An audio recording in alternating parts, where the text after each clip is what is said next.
Promosi jualan hebat pertengahan tahun mari pula dah kali ni dekat PTA First Kapur Raja. Jualan hebat ni bermula 27 hari bulan ni sehinggalah ke 9 hari bulan 7 2026. Baik, kedai barang elektrik PTA First ni bukan setakat Kapur Raja ni je dia ada pak cawangan belakang dekat Kapur Raja ni. So, lepas tu dia ada dekat Jetih, dia ada dekat Setiu dan satu lagi di Kuala Nerut. TV saiz 32 inci ni cuma RM389 sahaja. Aircon 1 HP no inverter RM999 ya je Raymond. Kipas ni dia nak beri harga dengan RM95 ya je. Siapa kat rumah tak ada lagi freezer, saya boleh mari di PTA First ni.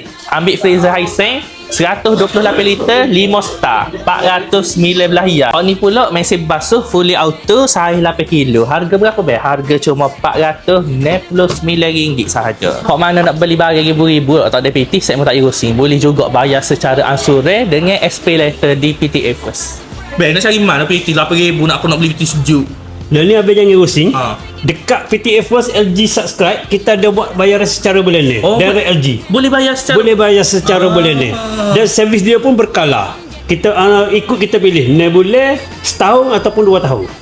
Semua barang-barang premium LG boleh beli secara LG Subscribe. Tapi ia kelebihan kalau kita bayar secara ansuran ni, ia mari servis tu, ia mari servis kan. Okey, contohnya untuk servis dia, kalau contoh peti, dia akan cuci semua kompresor, dia lak semua apa semua.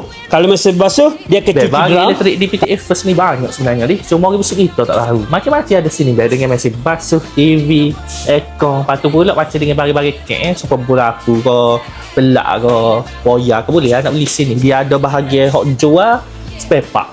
Yang bagusnya PTA First ni kelebihan dia ada pusat servis sendiri. Dekat mana? Dekat Pasar Kapur Raja. Siapa yang tengah cari barang elektrik yang boleh bayar cash, ansuran dan penghantaran rapat ke tangga boleh datang ke PTA First. Pakat mai ramai-ramai deh.